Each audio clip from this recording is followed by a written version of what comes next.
সুপ্রিয় দর্শক মন্ডলী, সবাইকে শুভেচ্ছা। আজ আমাদের অতিথি অরুণা বিশ্বাস। অরুণা বিশ্বাস আমাদের নানাভাবে শিল্প সংস্কৃতির নাটক থেকে, মঞ্চ নাটক থেকে শুরু করে টেলিভিশন নাটক, সিনেমা, নানাভাবে আমাদের একটা উজ্জ্বল চরিত্র সমসাময়িক সময়ে। অরুণা বিশ্বাসকে আমরা আরো আগে থেকে যেভাবে চিনতাম তার মা বাবার মাধ্যমে, অমলেন্দু বিশ্বাস এবং জ্যোৎস্না বিশ্বাস, অরুণা বিশ্বাসের বাবা এবং মা। বাংলাদেশে যাত্রাপালার উজ্জ্বল সময়গুলো তাদের হাত দিয়ে, তাদের নেতৃত্বে, তাদের মাধ্যমে বিকশিত হয়েছিল। একসময় গ্রামে গঞ্জে যাত্রাপালা, বিশেষ করে শীত মৌসুমে যখন ফসল কাটা হতো, ফসল কাটার পরে সেই মাঠে প্যান্ডেল সাজিয়ে যাত্রাপালা হতো এবং মানুষের বিনোদন, আমাদের গ্রামীণ মানুষের বিনোদনের একটা গুরুত্বপূর্ণ উপাদান ছিল বা অনুষঙ্গ ছিল যাত্রাপালা। সেখান থেকে সেই শিল্পী পরিবার, এই শিল্পীরা কিন্তু শুধু শিল্পের সাথে না, শিল্পের সঙ্গে সঙ্গে আমাদের মুক্তিযুদ্ধের সঙ্গেও কিন্তু সম্পর্কিত মানুষেরা। তাদের মাধ্যমে আমাদের সাংস্কৃতিক আন্দোলন যতটা হয়েছে এই দেশে, সেভাবেই কিন্তু অগ্রসর সময় আমরা আবার পিছিয়ে পড়েছি। সেগুলা নিয়ে আজকে কথা বলবো। অরুণা বিশ্বাস এখন বাংলাদেশ থেকে বহু দূরে কানাডায় থাকেন, আমরা থাকি অস্ট্রেলিয়াতে। পৃথিবীর এ প্রান্ত ও প্রান্ত। আমাদের এখানে এখন সকাল মানে হচ্ছে শনিবার সকাল, আর অরুণা বিশ্বাসদের হচ্ছে শুক্রবার বিকেল। ওইখানকার শীতকালীন আবহাওয়া, আমাদের এখানে গরমকাল। এই যোগসূত্রটা অনলাইনের কারণে এটা হয়ে গেছে। এবং কয়েকদিন আগে একটা টক শোতে আমি অরুণা বিশ্বাস দেখলাম, আমার কাছে ওর নাম্বার ছিল না। ওখানে খুব সাথে সাথে নিজুম মজুমদার, আমাদের সব প্রিয় একটা মানুষ, সাথে ওর সাথে কন্ট্যাক্ট করলাম, নাম্বার চেয়ে বসলাম। নিজুম নাম্বারটা দিয়েছে, কিন্তু অরুণা বিশ্বাস যখন কথা বললাম তখন বুঝতে পারলাম খুব সবাই ভদ্রতা, ওর সাথে নিজুম আগে তার সাথে কথা বলেছে, কথা বলে তারপর নাম্বার দিয়েছে। এটাই কিন্তু স্বাভাবিক ভদ্রতা আর কি, যেটা আমরা অনেকে মেনটেন করি না বা পারি না। সেটা যাক, আমরা আসল কোথায় আসি। অরুণা বিশ্বাস, কেমন আছেন আপনি? ভালো আছি ভাই, আপনি কেমন আছেন? এই তো আমরা ভালো আছি। আমরা একটা আড্ডা মারবো আর কি, আমাদের এগুলা সেই প্রচলিত টক শো না, এটা আড্ডা মারবো। আড্ডায় আমাদের সমসাময়িক নানা বিষয়গুলো চলে আসবে। সেটা আপনার গল্পগুলো আগে শুনি আপনার মুখে। আপনি অরুণা বিশ্বাস কিভাবে তৈরি হলেন, আপনি একটু বলেন, আপনার শৈশব থেকে শুরু করে। আমি অনেক ধন্যবাদ যে আমাকে আপনি আমন্ত্রণ জানিয়েছেন আপনার অনুষ্ঠানে। আপনি খুবই বরেণ্য মানুষ আমার মনে হয়েছে, কারণ অনেক মানুষ, অনেক আমাদের সমাজের এখনকার যারা বরেণ্য তারা অনেকে আপনার শোতে এসছে। আমি নিজে ব্যক্তিগতভাবে ক্ষুদ্র একটি মানুষ, কিন্তু আমার যে জন্মটা সেটা বিশাল একটা পরিবারের জন্ম। কারণ আমার বাবা হচ্ছেন অমলেন্দু বিশ্বাস এবং আমার মা হচ্ছেন জ্যোৎস্না বিশ্বাস। এবং আমি মানে জন্মসূত্রেই একটি বিশাল যেটা বলি আমরা যে সম্ভ্রান্ত পরিবারে জন্ম হয়েছে। আমার বাবা খুবই মানে সচেতন মানুষ, কারণ হচ্ছে আমার ঠাকুরমা যিনি এবং আমার ঠাকুরদা, ওনারাও অনেক সম্ভ্রান্ত। আমার ঠাকুরদা ছিলেন রেঙ্গুনের কাস্টম সুপারিনটেন্ডেন্ট ছিলেন। আমার ঠাকুরমা জমিদার পরিবারের মানুষ ছিলেন। সো আমার ঠাকুরমার বিয়ে হয়েছে 9 বছরে। তারপরে আমার বাবা অনেক বছর পরে হয়েছে। আমার বাবা হয়েছে ম্যাড্রাস এগমোর হসপিটালে প্রথম বাচ্চা এবং প্রথম মা বেঁচেছে। এর আগে যত বাচ্চা আমার ঠাকুরমা জন্ম দিতে চেয়েছেন তাদেরকে ফরসেপ করে বের করতে হয়েছে এবং তারা মারা গেছে, কিন্তু ফার্স্ট বেবি আমার বাবা, যিনি বেঁচেছেন এবং আমার ঠাকুরমাও সুস্থ ছিলেন। এভাবেই উনি নাটক পাগল মানুষ ছিলেন, মানুষকে ভালোবাসার জন্য পাগল ছিলেন আমার ঠাকুরমা, আমার বাবাও তাই। তারপরে ধরেন ক্রমবর্ধমান মানুষের, আমাদের দেশের, আমাদের ভারতবর্ষের তো আসলে অনেক পট পরিবর্তন হয়, হতে হতে ধরেন বাংলাদেশের জন্ম হলো, বা পাকিস্তান থেকে বাংলাদেশ। আমি সারা জীবন দেখেছি আমার বাবা খুবই সচেতন মানুষ, রাজনৈতিকভাবে অত্যন্ত সচেতন একজন মানুষ, মানুষকে ভালোবাসার জন্য উনি পাগল ছিলেন এবং সংস্কৃতিকে উনি এত বেশি ধারণ করতেন, এতটাই ভালোবাসতেন। ওনার বিশ্বাস ছিল যে সংস্কৃতির মাধ্যমে যেসব মানুষ আসলে লেখাপড়া জানেন না বা করতে পারেন না, বা তাদের মধ্যে আলোর স্পর্শ পৌঁছায় নাই, তাদেরকে জাগরিত করা সম্ভব। যার জন্য বাবা প্রচুর পড়াশোনা করতেন, প্রথমে নাটক করতেন চিটংয়ে। আমাদের বেসিক বাড়িটা হচ্ছে চিটংয়ে, সীতাকুণ্ড, ছোট কুমিরা। একটা সময় আমি চিটাগাংয়ে বাড়ি, এটার জন্য খুব প্রাউড ফিল করতাম। এনি হাও এখন সেটাকে আমার আর গর্বের বিষয় মনে হয় না, যে আসলে বাবা মনে হয় বুঝতেই পেরেছিলেন যে একসময় এই চিটাগাংটা কলঙ্কিত হয়ে যাবে। যদিও সূর্য সেনের বাড়ি অস্ত্রাগার চট্টগ্রাম অস্ত্রাগার লুণ্ঠন, এত বড় প্রাপ্তি চট্টগ্রামের, তারপরে কেন জানি মনে হচ্ছে যে চট্টগ্রামটা আসলে এখন আর সেই জায়গায় নাই, মানুষগুলো ভালো নেই চট্টগ্রামের। তো সেভাবে আমরা তো বেড়ে উঠেছি, ঢাকায় চলে এসেছি। আমি যখন অনেক ছোট তখন ভারতেশ্বরী হোমস, মির্জাপুর, টাঙ্গাইল, দানবীর অন্নদা প্রসাদ সাহার স্কুলে ভর্তি হয়েছি। ওখানেই আমি সরায় শিখেছি। আমার ভেতরে যা সৃজনশীলতা ছিল, নাচ, গান, অভিনয়, খেলাধুলা, কবিতা আবৃত্তি, ডিবেট, সবই আমি ওখান থেকে শিখেছি।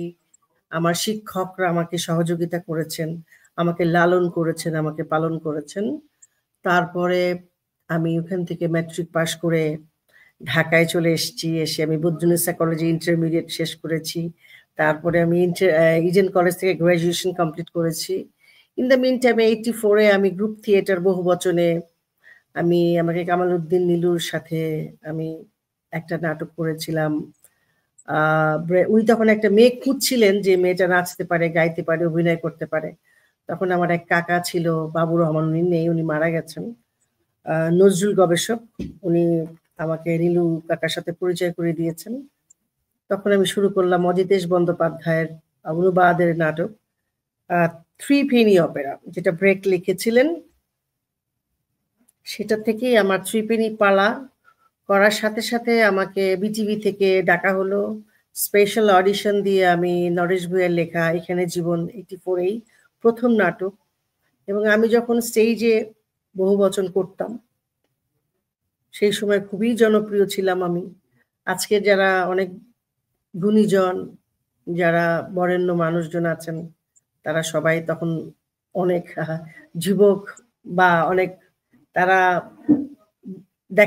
নাটক দেখার জন্য বসে থাকতেন বেইলি রোডে, যে মেয়েটাকে যখন শুনলেন যে আমার বাবার নাম অমলেন্দু বিশ্বাস, তখন তো আমার বাবা মাইকেল, হিটলার, লেনিন করে বাংলাদেশকে আলোকিত করেছেন। এইভাবেই আসলে আমার জীবন শুরু। তারপরে 86-এ আমি রাজ্জাক কাকুর কাছে নিয়ে গেলেন আমাকে জহিরুল হক কাকা, তারাশঙ্করের চাপাডাঙ্গার বউ, আমার পূজনীয় গুরু, আমার পিতৃসম রাজ্জাক কাকু আমাকে সুযোগ দিয়েছেন, তার সন্তান বাপ্পা রাজের সাথে কাজ করলাম। এভাবেই আমি এখানে আসলাম। এখন মানুষজন আমাকে চেনেন আর কি। এই অনেক কিছু বলে ফেললাম। সংক্ষেপে কিন্তু আপনি চমৎকার ভাবে আপনার একটা ম্যাপ তৈরি করেছেন, কথা বলার মতো ম্যাপ। আমাদের একটা খুব গুরুত্বপূর্ণ দুটো জায়গায় আমি পয়েন্ট আউট করে, রেঙ্গুন, তারপরে হচ্ছে ভারতেশ্বরী হোমস। রেঙ্গুনটা হচ্ছে আমরা এখনকার স্কুলে বা কলেজে পাঠ্যপুস্তক কিভাবে আছে জানি না, আমরা যখন শরৎচন্দ্র যখন পড়তাম, শরৎচন্দ্রের সাথে রেঙ্গুন চরিত্রটা খুব এবং সমুদ্রের সাইক্লোন যে ওনার লেখাটা রেঙ্গুন যাওয়ার সময় যে সমুদ্রে সাইক্লোনের কবলে পড়েন সেই গল্পটা সেখানে ছিল। তারপর এখানে প্লেগ রোগের প্রভাবে রেঙ্গুনে ইয়েটা আছে। মানে আমাদের একসময় এই বেল্টের, বিশেষ চিটাগাং এর বেল্টের লোকেরা, চিটাগাং বেল্টের লোকেরা ব্যবসা বাণিজ্যের জন্য রেঙ্গুন যেতেন, এবং তুলনামূলক ওই জায়গাটা চাকরি বাকরির জন্য, ব্যবসা বাণিজ্য উন্নত ছিল, এর জন্য ওইদিকে কিন্তু যাওয়া আসা ছিল ব্যবসা বাণিজ্যটা। তারপরে এই যে রোহিঙ্গা যে কথাটা বলা হয় আজকে, রোহিঙ্গা আমার যেটা মনে হয় রেঙ্গুন টেঙ্গুন সময়, যেমন আরাকান রাজসভা বাংলা সাহিত্য, এনামূলকের লেখা আমরা স্কুলে পড়েছি, ওখানেও যে আরাকানে ওই সময়ের যে বাংলা ভাষার প্রভাব, বাংলা সাহিত্যের প্রভাব সেখানে এটা আছে। আজকে যেমন মিয়ানমারের লোকেরা বলে যে রোহিঙ্গা গুলো তোমাদের লোক, হ্যাঁ, এটা এই লোকগুলা কিন্তু জন্ম 100-150 বছর আগে, ওদের জন্ম কিন্তু ওইখানে। হয়তো চট্টগ্রাম যেহেতু আরাকানের অংশ ছিল, চট্টগ্রাম যেমন সিলেটটা কিন্তু বঙ্গের, সিলেট হচ্ছে আসামের অংশ, চট্টগ্রাম আরাকানের অংশ। সেখানে হয়তো বংশ পরস্পরে গিয়ে থাকতে পারে তারা, কিন্তু এদের জন্ম কিন্তু এখানে না, ওদের জন্ম কিন্তু সেখানেই।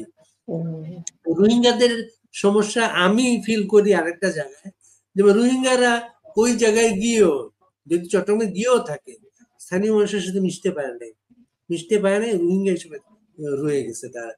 ঠিক আমরা যারা সারা পৃথিবীতে ছড়িয়ে পড়েছি, আমরাও কিন্তু বিভিন্ন দেশের মেইন স্ট্রিমে মিশতে পারি না, কিন্তু আমরা এখনো পারছি না। খন্ড বাংলাদেশ বানাই সব জায়গায় গিয়ে, আমরা বিভিন্ন দেশে গিয়ে আওয়ামী লীগ বিএনপি করে, লোকাল যে রাজনৈতিক দলগুলা, ওগুলোর সাথে যদি থাকতো বাঙালিরা আরো বেশি করে, দেশের জন্য ভালো হতো, তাদের জন্য একদমই তাই। আপনার আরেকটা জায়গা হচ্ছে ভারতেশ্বরী হোমস, এখানে যে একবার গেছে ভারতেশ্বরী হোমস, সেই পরিবেশটা, সেই সবকিছু দেখি, এখানে মানুষ গড়ার যে মানুষের যে তৈরি হয়, একটা অরুণা বিশ্বাসকে দেখে আমরা বুঝতে পারি মানুষ তৈরি করার যে নানা রকম সাংস্কৃতিক ভাবে, ইতিহাসের ভাবে, একবার রান্না বান্না। আমি একটা আমার ছোট্ট একটা অভিজ্ঞতা আছে, আমি যখন পায়ে হেঁটে বাংলাদেশ ঘুরছিলাম, তখন ওই পথে যখন যাচ্ছিলাম ভারতেশ্বরী হোমসে থামলাম, ওরা আমাকে রণদা প্রাসাদের নদী, নৌকা, নানা কিছু ঘুরে দেখাচ্ছিল, গল্পের মধ্যে। আবার আসার সময় কি করলো, যেহেতু এখানে রান্না বান্না হয়, খাওয়া দাওয়া, রান্না বান্না করে খাওয়া দাওয়া করে আমাকে প্যাকেট করে দিল, আমি যাতে পথে খেতে পারি আমি। হ্যাঁ, এই মানে এটা প্লাস হচ্ছে আমাদের বিজয় দিবস, আমাদের স্বাধীনতা দিবস, যে ইয়েগুলো হয় ঢাকায় কেন্দ্রীয় হবে, সেখানে বড় একটা অংশ কিন্তু একদমই তাই। আমরা 21শে ফেব্রুয়ারিতে মনে আছে আমার ছোটবেলায়, আমরা খালি পায়ে সবাই মিলে আমার ভাইয়ের রক্তে রাঙানো গাইতাম। আমার বয়স তখন 3.5 বছর, আমি যখন স্কুলে ভর্তি হয়েছি। সরি, আমি আপনার কথাটা ইন্টারাপ্ট করলাম, বাট আমার ইমোশনটার বিষয়টা হচ্ছে যে মুক্তিযুদ্ধের সময় কিন্তু আমি ভারতেশ্বরী হোমসে, মানে আমার বাবা দিয়ে গেছেন, ছুটি শেষ আমার বাবা দিয়ে গেছেন, তারপরেই স্টেশনে মানে যত ব্রিজ, কালভার্ট সবকিছু উড়িয়ে দিয়েছে পাকিস্তানিরা।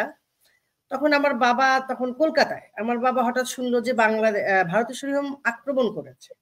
আসলে আক্রমণ করে নাই, কিন্তু চেষ্টা করছিল। কিন্তু ওরা তো ভারতেশ্বরী হোমস যেটা, সেটা একটা দুর্গের মতো। এখানে ধরেন আপনি একসঙ্গে 1600, 1700, 1800, 2400, 2500 মেয়ে থাকতে পারে। ওটা তো মেইনলি মেয়েদের। তো এখানে I was the smallest one, মানে এইজের দিক থেকে। তো আমার হাতে একটা দুধের বোতল ছিল। আমি মনে আছে একজন পাকিস্তান আর্মি, সেই লম্বা, তার এইরকম দেখতে, সেই রকম তাগড়া টুকরা, সে আমাকে জিজ্ঞেস করছে তোমার নাম কি। বললাম যে আমাকে তখন শিখিয়ে দিয়েছিল আমার নাম বেবি ইসলাম বলতে হবে। আমি হিন্দু নাম বলতে পারবো না, যে অরুণা বিশ্বাস।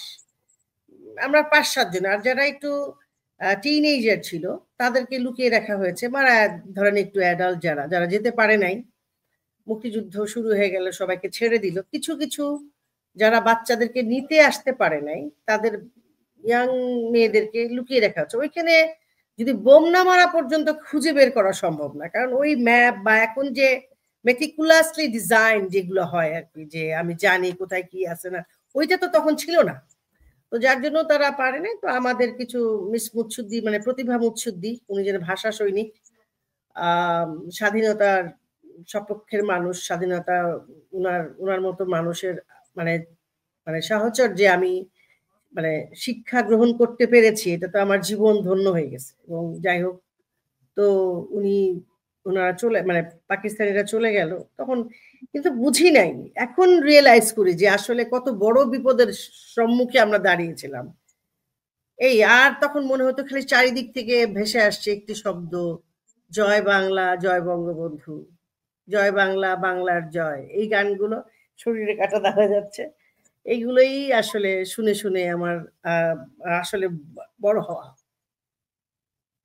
এটি তো বিশাল ব্যাপার। আমাদের ধরেন আপনি মানে ওই বয়সে ভারতের সঙ্গীতের আশেপাশে ওই আওয়াজটা, ওই স্লোগান গুলা শুনে শুনে আজকে এটা নিষিদ্ধ বাংলাদেশে, অথচ বাংলাদেশের জন্মের সাথে এমন ভাবে জড়িত এগুলা, যেমন মুক্তিযোদ্ধারা একটা ক্যাম্প থেকে যখন রওনা দিত অভিযানের জন্য, জয় বাংলা জয় বঙ্গবন্ধু শপথ নিয়ে তারপর স্টার্ট করতো তারা। তারপর যখন একটা যুদ্ধে জয় পেত তারা, আবার যখন ফিরে আসতো, ফিরে এসে মানে বিজয় উল্লাস করার জন্য বিজয় ধ্বনি ছিল এটা, জয় বাংলা জয় বঙ্গবন্ধু। এর মাধ্যমে আমরা তৈরি বাংলাদেশ, আজকে বাংলাদেশ পথ হারা বাংলাদেশ, সেখান থেকে আমরা। আর আজকে ওই এইখানে আপনার সাথে সাথে একটা পয়েন্ট, যেমন আপনাকে সেই বয়সে আপনাকে বলা হচ্ছে আপনার নাম অরুণা বিশ্বাস বলতে পারবেন না, আপনার নাম বলতে হবে বেবি ইসলাম। বেবি ইসলাম, হ্যাঁ হ্যাঁ। আপনি তখন থেকে বুঝতে শুরু করেছেন, কিন্তু আপনি এইখানে জন্ম আপনার, এই দেশটা আপনার, কিন্তু আপনি কিন্তু একজন সবার মতো না, সনাতন জন্ম ধর্মের আমার আজন্ম পাপ।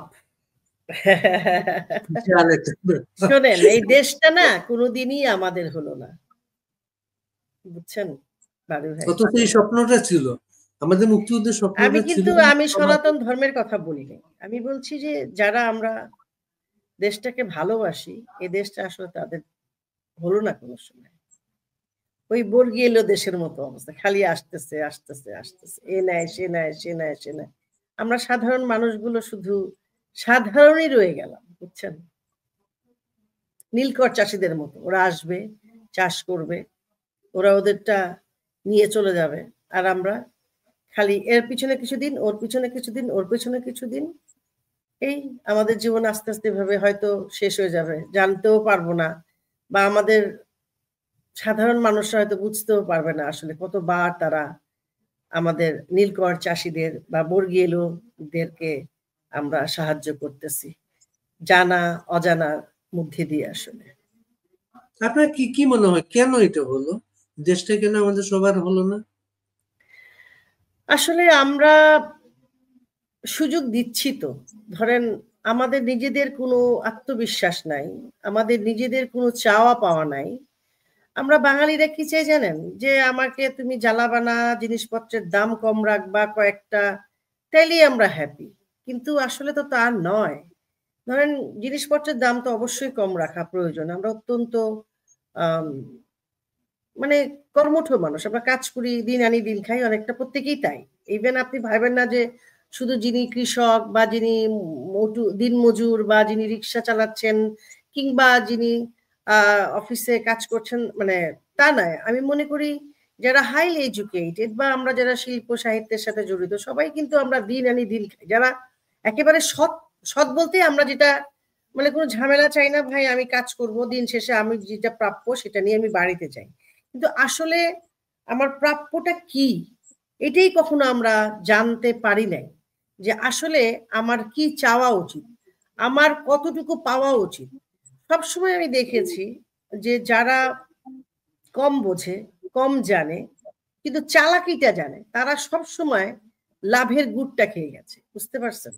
আমরা সভ্যতা করে, ভদ্রতা করে আমরা কিছু বলি নাই। যাক, বলবো না, বললে ঝগড়া হবে, মন মানসিকতাই হবে। করতে, করতে এটা কিন্তু সর্বত্র, এটা মানে সর্বত্র। আপনি রাজনৈতিক ক্ষেত্রে বলেন, রাজনৈতিক নেতারা, আমি প্রত্যেকটা নেতাকেই বলতে পারি, খুব কম নেতা যারা আসলে সত্যিকারের দেশটাকে ভালোবেসেছে।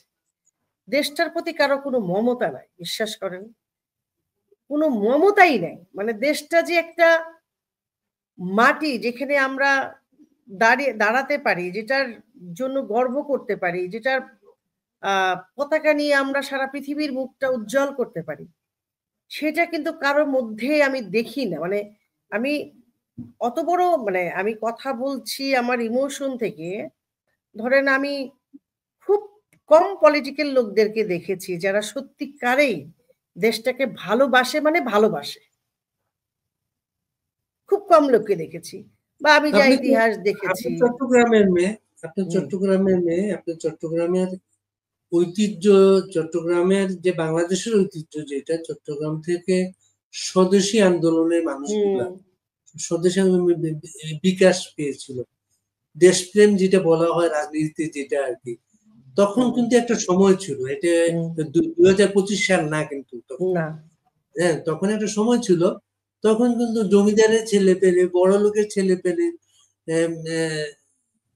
সংসার ছেড়ে সংসার ছেড়ে স্বদেশী আন্দোলনে আসতো, রাজনীতিতে আসতো। বিয়ে শাদিও করতো না তারা, তাদের সম্পদ গুলা পার্টিকে দান করতো, মানে দেশের জন্য কাজ করা, এমন একটা বিষয় ছিল। এবং আজকে আমরা যারা রাজনীতিবিদদের সমালোচনা করি, বড় একটা জায়গা, আমার কি মনে হয় জানে, আমার কি মনে হচ্ছে আহ, রাজনীতি অত সহজ কাজ না। হ্যাঁ, না। আমি আমি আমি মনে করছি তার চেয়ে আমি যোগ্য, হুম, আমি কিন্তু ওই ঝামেলায় যাচ্ছি না। হ্যাঁ, আমি ওই ঝামেলায় যাচ্ছি না। তা আমি ঝামেলায় যে যাচ্ছি না, এত করে ওই চেয়ারটা খালি থাকতেছে না, খালি থাকে না। তখন আমার আমার আমার অনাগ্রহে আমার তো অযোগ্য মানুষটা সেদিন চলে যাচ্ছে। এক্স্যাক্টলি। সে হুম, সে সিদ্ধান্ত দিচ্ছে, আমরা সবাই মিলে সাফার করতেছি সেটা। হ্যাঁ, সাফার করতেছি। কিন্তু ওই যে যেমন এখন পৃথিবীতে পৃথিবীতে তো রাজনীতি একটা স্বীকৃত পেশা। হ্যাঁ, একটা আগে কমিউনিস্ট পার্টি যে লোকটা ফুল টাইমার ছিল, পার্টি তার পরিবারের ভরণ পোষণের বেতন দিত, জানতো তাকে 10,000 টাকা দেওয়া হয়, তার সংসারটা কত হাজার টাকা, তা জানতে পারতো। এখনো কিন্তু মানুষ সংসার চালায় কিন্তু চাঁদা দিয়ে, নানা কিছু চলে। যে স্বীকৃত পেশা হিসেবে স্বীকৃত না হওয়ার কারণে আমরা হিসাব রাখতে পারি না সে আসলে কত টাকা পার্টি থেকে পায় আর সংসারটা কত রকম সেটা। হুম। এবং এই অবস্থা থেকে মুক্তি কি আমাদের? আসলে নির্লোভ হওয়াটা খুব মুশকিল, বুঝতে পারছেন? একজন প্রীতিলতা, একজন কল্পনা, একজন মাস্টারদা সূর্য সেন হয়ে ওঠা অনেক কষ্টের। আমার বাবা তো বেসিক্যালি খুবই অর্থবান পরিবারে জন্ম হয়েছে। কিন্তু আমার বাবা কেন যাত্রা করে? আমাদের বাড়ি থেকে মাস্টারদা সূর্য সেন যে দোতলা বাড়ি থেকে পালিয়েছিলেন ব্রিটিশদের সামনে, সেটা কিন্তু আমাদের বাড়ি। আ আ এই যে সীতাকুণ্ড ছোট কুমিরার যে বাড়িটা। তো এগুলো আমরা বাবার লেখার মধ্যে পাই, বাবার ডায়েরিতে পাই। তো বাবা আইয়ুব বিরোধী আন্দোলনের সাথেও ছিলেন। উনি গণসংগীত গাইতেন। উনি কিন্তু আইয়ুব বিরোধী আন্দোলনে যখন চট্টগ্রাম রেলওয়েতে চাকরি করতেন, উনি চাকরিটা ছেড়ে উনি চলে গেছিলেন। মানে চাকরি করব না, আমি আইয়ুব বিরোধী। শুনুন, এই যে তাদের যে ত্যাগ, এবং আমার বাবাকে আমি কোনোদিন বলতে শুনি নাই যে আমার বাড়ি লাগবে, আমার জায়গা লাগবে, আমার জমি লাগবে। তার জন্য কিন্তু আমরা অনেক সাফার করেছি।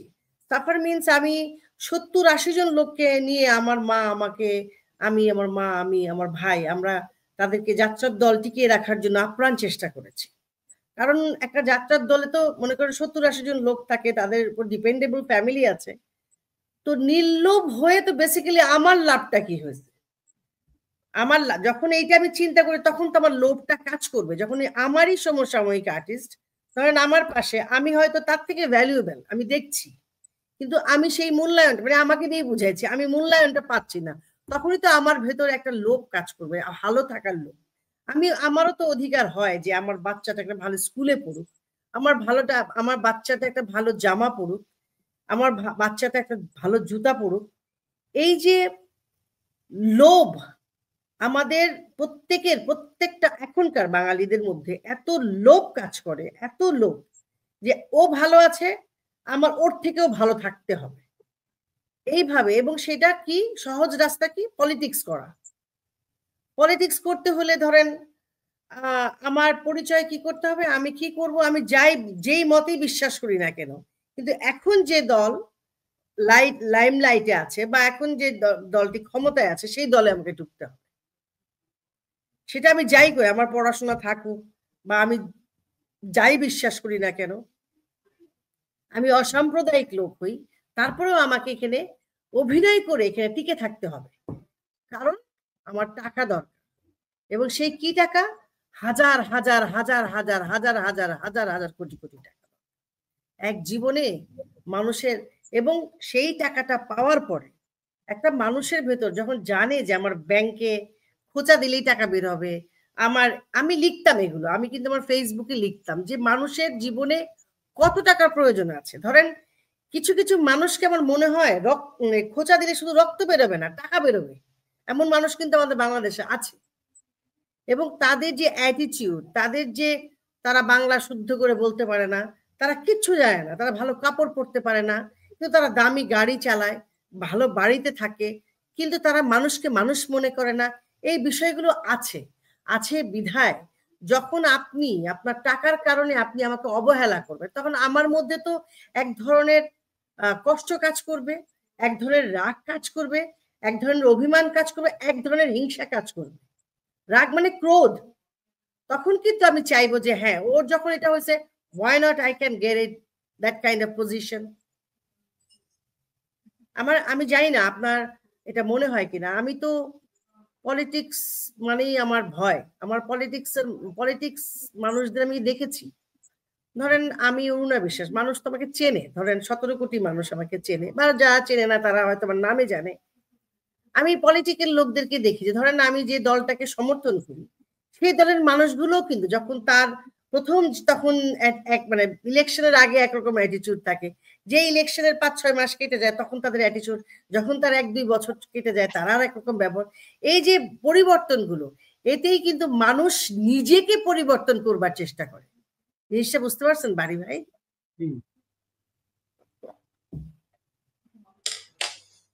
আমাদের পলিটিক্সটা আসলে, আর পলিটিশিয়ানরা পড়াশোনা করে না, সারা পৃথিবীর সম্পর্কে তারা কিছু জানে না।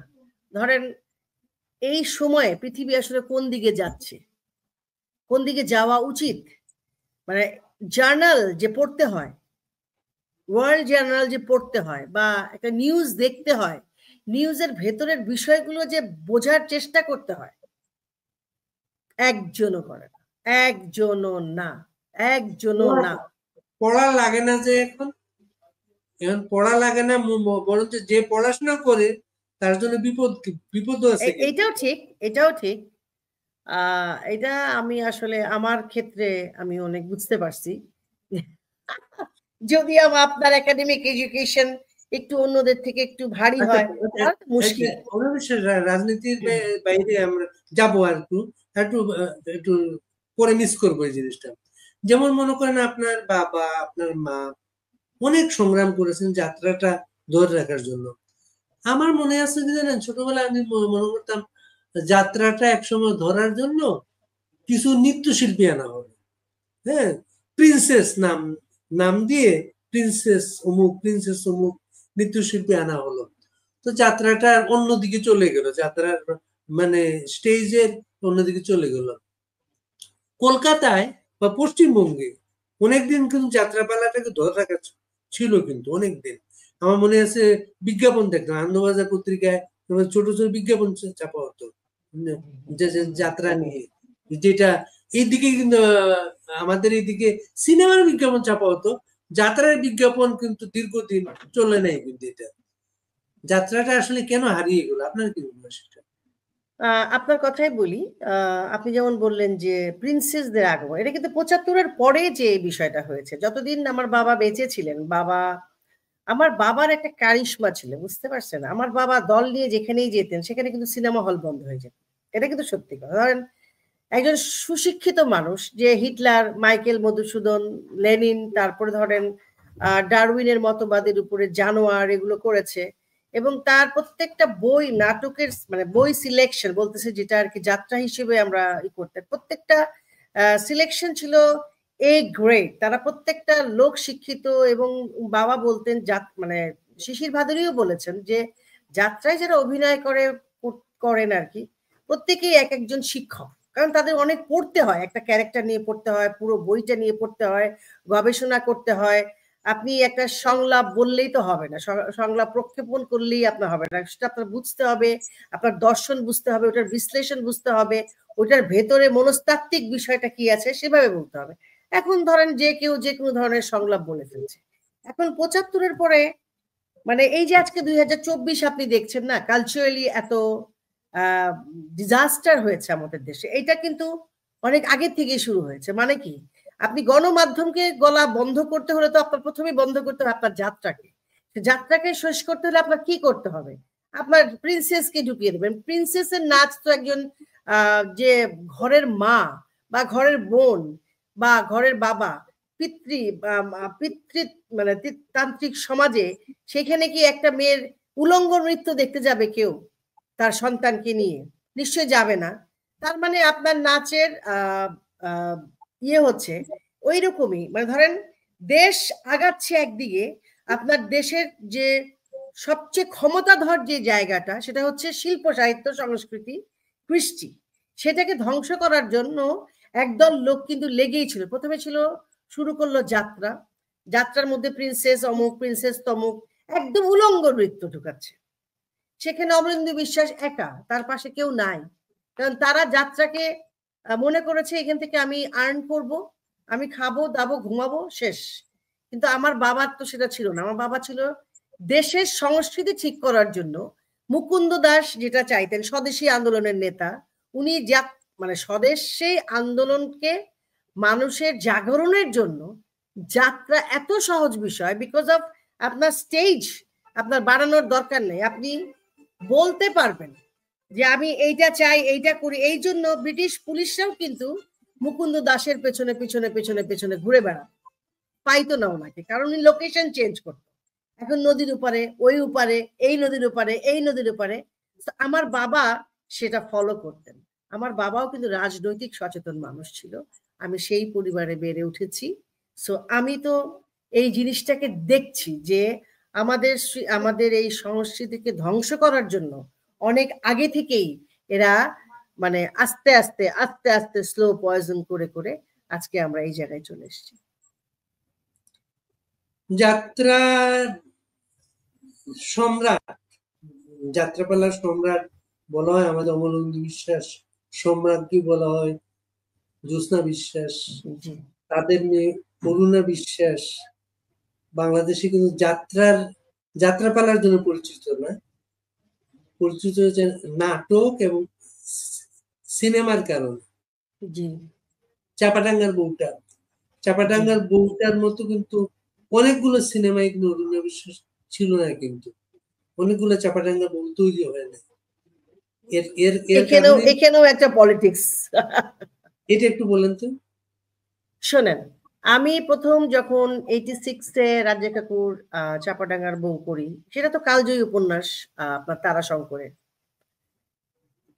এই ধরনের ছবি কিন্তু বাংলাদেশে আর হয় নাই বা হতে দেওয়া হয় নাই, সেটা হচ্ছে আপনাকে জোর করে নাই, কিন্তু স্লো পয়জন করা হয়েছে। যার জন্য একটা সময় আমি সেলিনা হোসেনের হাঙ্গর নদী গ্রেনেড করেছি, তারপরে হুমায়ুন আহমেদের আবদার করেছি, কাজ করেছি আমি। কিন্তু দেখেন বাড়ি ভাই, ওই যে মানে শিক্ষা একটা কাল হয়ে যায়, বুঝতে পারছেন? যখন ধরেন মেজরিটি লেখাপড়া কম জানবে, তখন তো যারা একটু লেখাপড়া জানা বা চোখ কান খোলা যারা আলোকিত মানুষ তারা একটু বিপদে থাকবেই। নাহলে আজকে আমাদের কবি আমাদের আরে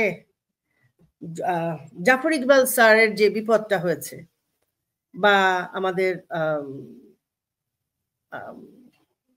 ওনার নাম কি, আরে যাকে নিয়ে যে কথা বলে বারবার, খুবই, ওনাকে খুন করা হলো যে, নামটা এই মুহূর্তে, হুমায়ুন আজাদ। হ্যাঁ, হুমায়ুন আজাদ যিনি ছিলেন, ওনাদের মতো আলোকিত মানুষের জন্য তো আসলে বিপদ মানে মহাবিপদ। আমি অত বড় কেউ না, কিন্তু বিপদটা, আমি ছোট মানুষ, আমার ছোট বিপদ আমার জন্য অনেক বড়, কিন্তু আমার ছোট বিপদ। কিন্তু কারণ হচ্ছে আপনি আলোকিত হলে তো সমস্যা। আপনি অন্ধের দেশে চশমা বিক্রি করতে যাবেন, এটা কি হয় ভাই? আপনি বলেন তো। আমার বাবা মা অরিন্দী বিশ্বাস, জ্যোৎস্না বিশ্বাস, সম্রাজ্ঞী বা সম্রাট, এই নামটা তো ওনারা নেয়। এটা মানুষ ভালো, রাষ্ট্রীয় মানে না, এটা হচ্ছে যে মানুষ ভালোবেসে তাদেরকে এই উপাধিটা দিয়েছে। আমি তাদের সন্তান, এটা একটা সমস্যা। আমি তাদের মতো অ্যাভেলেবেল হতে পারি নাই, এটা একটা সমস্যা। ধরেন আমার প্রয়োজন ছিল কাজ করার, আমি করেছি, আমি কাজ করতে চাই, আমি ভালো ভালো ডিরেক্টরদের সাথেই কাজ করেছি। কিন্তু কনসেপ্ট যেটা হচ্ছে, সেটা হচ্ছে যে হঠাৎ করে এখন আমি এখন এই সময় মনে হয় যে আমরা কেন পাকিস্তানি মেন্টালিটি নিয়ে, dress up, get up, Pakistani gharara পরা, এই ধরনের কাপড় চোপড় পরা। আমাদের দেশে তো মানুষজন কোথায় গারারা পরে, কোথায় চলি পরে, কোথায় এইভাবে আমরা কাপড় পরি। দীর্ঘ সময় কিন্তু বাংলাদেশের চলচ্চিত্রের অবস্থা এরকম ছিল। তারপরে পুরা উলঙ্গ সিনেমা আসলো, আর এখন তো সিনেমা নাই সিনেমা।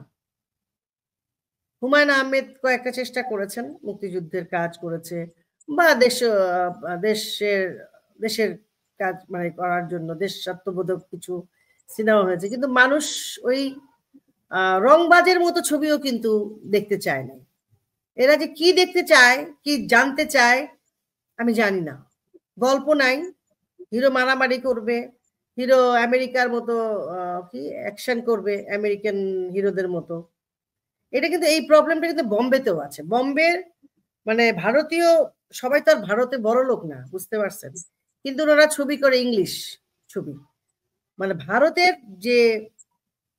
ভারতবর্ষের যে একটা নিজস্ব একটা ছবি আছে না, ওই ছবির গল্প খুব কম হয়।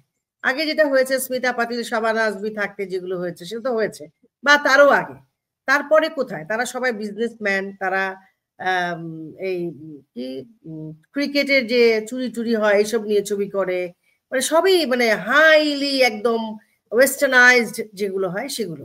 ভারতবর্ষকে কিন্তু খুঁজে পাবেন না সেখানে, এই কথাটা সত্যি। কিন্তু ভারতবর্ষে খুঁজে পাওয়া যায় না, তেমনি আমাদের ছবিতে আমরা বাংলাদেশকে খুঁজে পাই না। আর বাংলাদেশকে খুঁজতে গেলে যে ছবিগুলো তৈরি হচ্ছে, সেগুলো এতটাই মানে এতটাই আনস্ট্যান্ডার্ড যে মানুষ দেখতে চায় না। কিন্তু সিনেমা হলে নাই বাংলাদেশে। সিনেমা হল যেটা ছিল, অনেক কিছু হওয়ার পরে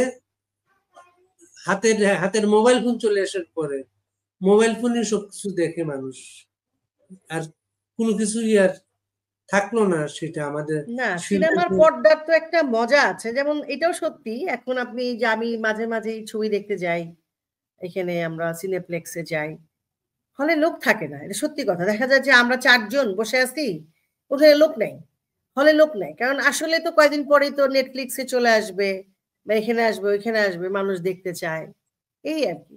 সময় নষ্ট করে 3 ঘন্টা যাওয়া আসা হতো। এইসব দেশে, আপনি কানাডায় আছেন, আমরা অস্ট্রেলিয়াতে আছি, এখনো কিন্তু এইসব দেশে মানুষের যে পড়াশোনার প্রবণতা, সিনেমা হলে সিনেমা দেখার যে প্রবণতা, এখনো কিন্তু রয়ে গেছে। কিন্তু হ্যাঁ, পড়াশোনা তো অবশ্যই করে। আমরা ভাবি যে ওরা ফোন খুলে রাখে মানে ওরা ফেসবুক দেখছে। না না না, আমরা ফেসবুক দেখি, ওরা পড়াশোনা করে। ওরা পড়াশোনা করে, বুঝছেন? আমি দেখেছি ওরা পড়াশোনা করে, এবং ওরা বই নিয়ে যায়। ইভেন দো ওরা যখন কফি শপে যায়, ওরা যখন ল্যাপটপে কাজ করে, সেটাও দেখে ওরা পড়াশোনা করছে। ওরা কিন্তু সেখানে ছবি দেখে না বসে বসে। এটা দেখাটা অপরাধ না, দেখা উচিত, ছবি দেখা উচিত, গান শোনা উচিত, নাচ দেখা উচিত, এটা সত্যি কথা।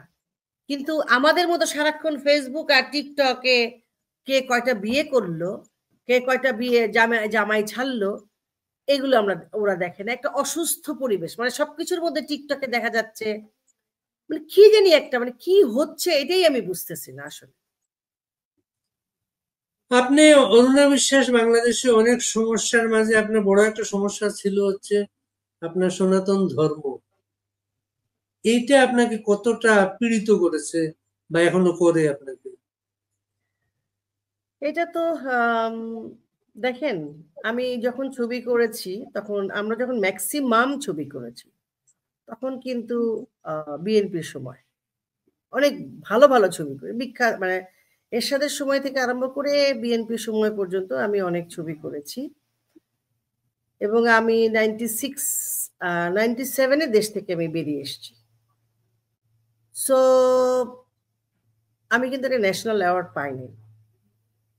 আমার অনেক ছবি আছে ন্যাশনাল অ্যাওয়ার্ড পাওয়ার মতো। ধরেন 'চাঁপাডাঙ্গার বউ', 'খানাতার পরশ পাথর', শ্রদ্ধেয় খানাতাউর রহমান।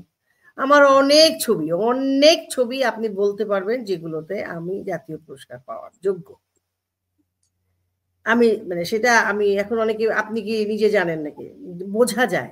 একটা এসেন্স তো পাওয়াই যায় যে মানুষ যখন আমাকে এখনো মনে রেখেছে তার মানে তো আমি যোগ্য। নাহলে তো আমি অনেক আগেই ঝরে যেতাম। আমাকে প্রোডিউসারদের এত ঠেকা নাই, অনেক টাকা খরচ করে আমাকে তারা ছবিতে নেবে। বা ডিরেক্টরের অনেক দরকার নাই আমাকে অপ্রয়োজনে একটা সেন্ট্রাল ক্যারেক্টার দিয়ে কাজ করাবে। ঠিক আছে? সো আমি তো প্রত্যেকটা প্রখ্যাত ডিরেক্টরের সাথে কাজ করেছি। প্রত্যেকটা ডিরেক্টর, প্রত্যেকেই যার জায়গায় কিংবদন্তি। তো শ্রদ্ধেয় ডিরেক্টররা যখন আমাকে নিয়েছেন, তার মানে I have something in my like in কি বলবো, আমার ভেতরে কিছু একটা আছে। নাহলে তারা আমাকে নেবে কেন? আমার মতো অনেক শিল্পী আছে বা অনেক সহকর্মী এসছে, দেখতে অনেক সুন্দরী, অনেক সুন্দর করে কথা বলে। অভিনয়টা হয়তো জানে না, এটা তো গিফটেড বিষয়। ক্যামেরার সামনে দাঁড়ালে আমি সেই চরিত্রটা হয়ে উঠতে পেরেছি বলেই হয়তো তারা আমাকে বারবার আমাকে ছবিতে নিয়েছেন। নতুন ডিরেক্টর যখন টপ টু বটম, আমার কার নাম বলবো? চাষী নজরুল ইসলাম বলি, সুভাষ দত্ত বলি, শিবলি সাদিক তো আমার উস্তাদ, নায়করা রাজাক বলেন, আলমগীর সাহেব বলেন, কামাল আহমেদ বলেন, দিলীপ বিশ্বাস বলেন, আম কে না? তারপরে ধরেন আম নজরুল আছেন একজন, উনি নিয়েছেন। আম মানে এমন কেউ নাই আমার সেই সময়ের যে ডিরেক্টররা কেউ বাদ আছে আমাকে নেন নাই। অনেকেই আমাকে নিয়েছে। রায়হান মুজিব, তারপরে বুলবুল, আম অনেকেই যারা নিজেরাই অনেক, শাহ আলম কিরণ, তাদের প্রত্যেকেই, এবং আব্দুল লতিফ বাচ্চু উনি একজন প্রতিষ্ঠিত ক্যামেরাম্যান, তার ছবিতে নিয়েছে। এমন কেউ নাই যারা আমাকে ছবিতে নেন নাই, যারা নিজেরাই হয়তো অনেক বড়, তাদের জায়গা অনেক বড়। তো সেখানে আমি কাজ করেছি, নিশ্চয়ই আমাকে তাদের প্রয়োজন ছিল। চরিত্রটা আমি হয়ে উঠতে পেরেছি এবং দর্শক তো অবশ্যই আমাকে গ্রহণ করেছে। এবং সেই সময় আমার ইউনিভার্সিটি কলেজের বন্ধু-বান্ধবরা আমাকে মনে করতেন আমি তাদের রিপ্রেজেন্টেটিভ, এবং আমার সমসাময়িক যারা আমাকে, এবং মহিলারা আমাকে খুব পছন্দ করতেন। আমার নামে কোনো গসিপ ছিল না। এই কারণেই হয়তোবা। আর নামটা একটা ফ্যাক্টর। নামটা অমরেন্দু বিশ্বাস আমার বাবা বেঁচে থাকলে হয়তো সেই সময় সাংবাদিক ভাই-বোনরা আমাকে নিয়ে লিখেছেন। কিন্তু যতটা লিখলে একজন মানুষ আরো বেশি এগিয়ে যেতে পারে, সেখানে তারা অনেক বেশি কার্পণ্য করেছেন। আপনি কি ঝর্ণা বিশ্বাস শবনম হয়ে প্রতিষ্ঠিত হয়েছেন? মিনা পাল কবরী হয়ে প্রতিষ্ঠিত হয়েছেন। আপনি ঝর্ণা যদি বসাক, ঝর্ণা বসাক। হ্যাঁ, ঝর্ণা বসাক, ঝর্ণা বসাক, শবনম এবং মিনা পাল কবরী দিন। কবরী হয়েছেন। সুজাতাও মনে হয় এমন হুম। কোন চরিত্র ছিল, সুজাতা। আপনি কি যদি এমন কোন নাম পরিবর্তন করতেন তাহলে কি অন্য কিছু হতে পারতেন? না, আমি সেটা জানি না। আমি আ আমি সেটা বিশ্বাসও করি না। আমি মনে করি বাবা একজন ধরেন একজন সনাতন ধর্মের মানুষের সাথে যদি একজন মুসলিম পরিবারের ছেলের প্রেম হয়, তাদের বিয়ে হয়, এটা কোনো অপরাধ না। তার জন্য তাকে নাম পরিবর্তন করতে হবে, ধর্ম পরিবর্তন করতে হবে। এইটা আমি বিশ্বাস করি না আসলে। কারণ আমি ভালোবেসে একজন খ্রিস্টান, একজন মানে যাই হোক একজন মুসলিমকে বিয়ে করতেই পারি। এটা হচ্ছে আমার চয়েস এবং আমার টিউনিং। তার সাথে আমার মতের মিল হয়েছে, আমি করেছি। তার জন্য আমার নাম পরিবর্তন করব। কারণ আমি তো ধরেন আমি মাইকেলের কথাটাই বলি যে আমাদের হিন্দু ধর্মেও আছে যে যারা নাকি নিজের ধর্মকে অসম্মান করে, তাদের জায়গাটা আসলে কোথাও হয় না। আমি ওইটা হয়তো অত অনাধুনিক না, আমি আধুনিক। কিন্তু আমি আমার যে আমি যেই পরিবারে বেড়ে উঠেছি, আমার বাবা-মা অনেক প্রতিষ্ঠিত মানুষ। আমি এটা নিয়েই গর্বিত। আমার নামটা সারা জীবন বিশ্বাস থাকবে। এই নামটাই আমি রাখতে চাই। আমি সেটাতেই বেড়ে উঠতে চেয়েছি এবং সেটাই আমি আজীবন এই কিছু, কিছু জায়গায় আমি অনেক স্টিক করে, করে বড় হয়েছি যে না, এগুলো আমার কোনো পরিবর্তন হবে না। আপনি একটা কথায় বলে ফেলেছেন এক জায়গায়, আহ, যে দলকে আপনি সমর্থন করেন সেটা কি মুক্তিযুদ্ধ বিষয়টা থেকে উৎস, সেটা মুক্তিযুদ্ধের বিশ্বাস থেকে? ডেফিনিটলি। এবং আমার বাবা যে আ ধরেন বাঙালির সবচেয়ে বড় কি জানেন? সেটা হচ্ছে যে বাবা-মার প্রতি যে সম্মান। আর আমরা তো মনে করি বাবা-মা হচ্ছে আমাদের কাছে ঈশ্বরের মতো। ঈশ্বরের চাইতেও বড় কোনো, কোনো সময়। আমার মনে হয়। তো আমার বাবা যে বিশ্বাসে আমাদেরকে বড় করেছেন, আম সেটা আমি দেখেছি দেশপ্রেম। তারপরে দেখেছি মুক্তিযুদ্ধ। তারপরে দেখেছি আমারে আমাদের জাতির পিতা বঙ্গবন্ধু, মুক্তিযুদ্ধ, জয় বাংলা। তো অবশ্যই আমি জয় বাংলার একেবারে একনিষ্ঠ ভক্ত। এ ব্যাপারে তো কোনো সন্দেহ নাই। কিন্তু তার মানে তো এই না যে ধরেন কেউ যদি ভুল করে থাকে, সেটার জন্যও কিন্তু আমরাই বলবো। আমার মা যদি ভুল করেন বা আমার সন্তান যদি ভুল করেন, আমরা যদি মানে না বলি বা আমার মা আমি ভুল করলে আমার মা যদি আমাকে না বলেন, তাহলে আমি শিখবো কোথা থেকে? জানবো কোথা থেকে? এটাও তো ঠিক। এই জয় বাংলা, এই মুক্তিযুদ্ধের মানুষগুলার যে আজকের বিপদ বাংলাদেশে, এবং আপনিও সর্বশেষ যে বিপদগ্রস্ত এক জায়গায় যে আলো আসবে গ্রুপটাকে নিয়ে হুম। কিভাবে ব্যাখ্যা করবেন এই পরিস্থিতিগুলোকে? আহ সেটা হচ্ছে হোয়াটসঅ্যাপ গ্রুপ। ভাই, এটা তো এই যে আপনি আমার সাথে হোয়াটসঅ্যাপে আছেন। আপনি আমাকে লিঙ্ক পাঠিয়েছেন বা আপনি আমাকে কিছু লিখতেও পারতেন যে, "দিদি আপনি আজকে খেয়েছেন কিনা?" কিংবা শুনেন এই যে অস্ট্রেলিয়া আজকে গরম, ওইখানে আগুন লেগেছে। এটা কিন্তু আমরা রেগুলার একটা কথা। এরকমই হোয়াটসঅ্যাপ গ্রুপটা যেটা ছিল, আলো আসবে, এক্সাক্টলি এরকম। আমরা কিছু সমমানসিকতার মানুষ মিলে একটা হোয়াটসঅ্যাপ গ্রুপ ওপেন করেছে। এখানে বিশ্বাস করেন একটা শব্দ নাই কোনোভাবে মানে ছাত্র আন্দোলন যেটা ছিল জুলাইতে, কারো বিরুদ্ধে একটি কথা নাই। একটি কথা নাই। একটি কথা নাই। তো যেদিন আমরা ১ তারিখে আমার জন্মদিন ছিল আগস্টে। আমাদের কথা ছিল যে যেহেতু আন্দোলন হচ্ছে এবং আমি হচ্ছে কি নতুন বাড়িতে উঠেছি তো। সো অনেক কিছু আমার কাছে মিসিং ছিল সেই সময়, সত্যি কথা। আমি অত কিছু দেখছিলাম না। টেলিভিশনে খুলতে পারছিলাম না। আমার বাসা, আমার নিজের শরীরটাও আপনি একটু কি ভালো তখন ছিল না। বাংলাদেশে না? তখন আমি বাংলাদেশে। আচ্ছা, জুলাইতে অনেক কিছু হচ্ছে কিন্তু আমি বুঝতেছি না। হঠাৎ করে নেটওয়ার্ক যখন বন্ধ হয়ে গেল, তখন আমার কাছে টনক নড়েছে যে আসলে কি হচ্ছে? মানে নেটওয়ার্ক যখন বন্ধ করে দেওয়া হলো। আমার ছেলে টেনশন, আমার ছেলে থাকে কানাডায়, আমার ভাই থাকে কানাডায়। কিছুদিন আগে আবার আমি ঘুরেও গেছি কানাডা। আমি জুন মাসে গেছি কিন্তু। জুলাই মাসের ঘটনা। যদি এই ঘটনা ঘটতো আমি তো বাংলাদেশেই থাকি না। যাই না আমি বাংলাদেশে। তো আমি যাওয়ার পরে আমার কিছু কাজ ছিল, ওগুলোকে বন্ধ করা, ব্যাংকের কিছু ঝামেলা, আমার নিজের শরীরটাও খারাপ ছিল। জুলাই মাসের মাঝে, মাঝে আসলে আমি কি হচ্ছে আমি কিছু বুঝতে পারতেছিলাম না। আর উত্তরে আমি বেশ দূরেই থাকি। সো এত কিছু আমার কেউ কিছু বলতেওছি না, কারো সাথে যোগাযোগও নাই। তখন আমার যেটা ছিল কি আমি অনেক মানে এতদিন পরে আমি কিছু বই পড়ব। বইয়ের কিছু কালেকশন, আমাদের বাসাঘর উল্টাপাল্টা হয়েছিল। আমি নতুন বাসায় উঠেছি। সব মিলিয়ে ইন্টেরিয়র হচ্ছে। সবকিছু মিলিয়ে আমি একটা হ্যাবাজার্ড মতো অবস্থায় ছিলাম। যখন নেটওয়ার্কটা বন্ধ হয়ে গেছে তখন মনে হলো যে সামথিং মানে গোইং রং। তো আমি আমার ছেলে বলল, "তুমি জানো না এরকম হইতেছে, এত কিছু হ্যান-ত্যান।" খালি বলে মারা যাচ্ছে মানে একেকজন তো একরকম কথা বলতেছে। টিভিতে একরকম বলতেছে, মানে মানুষজন একরকম বলছে, কিছুই বুঝতেছি না। যাই হোক, তখন শেষের দিকে ১৯ তারিখে যখন আবার নেটওয়ার্ক চালু হলো, এর মধ্যে আমি আবার লিখলাম আমার পেইজে যে ভাই সবাই বিদ্যান, সবাই হ্যান ত্যান, আপনারা বসেন, বসে টসে আপনি আমার ফেসবুক চেক করে দেখবেন, আমি কিন্তু সবসময় ছাত্রদের পক্ষে কথা বলি, ছাত্রদের পক্ষে, লিগেল ছাত্রদের পক্ষে না, আমি লিগেল নিয়ে কথা, লিগেলিটি নিয়ে কথা বলেছি। আমি যে বাচ্চাদের সাথে বসা দরকার, আমি তো একটা বাচ্চা মারা গেল না যে আহা সন্তান সন্তান এরকম লিখছি আমি। তো আমাকে আবার অনেকে বলতেছে তুমি এটা কি লিখছো, হ্যাঁ আপনি কি লিখছেন এটা ঠিক হয় নাই, আমাকে সবাই হুমকি দামকি শুরু করছে। দেখেন সমস্যা কিন্তু কোথায়, দেখেন আমার কিন্তু আমাদের লোকরাই হুমকি দিচ্ছে কেন আমি লিখলাম। তা আমি বা আমি তো লিখবো না, এই ঝগড়া জিয়ায় রাখবে নাকি, বসেই একটা সমাধান হয়ে যাক।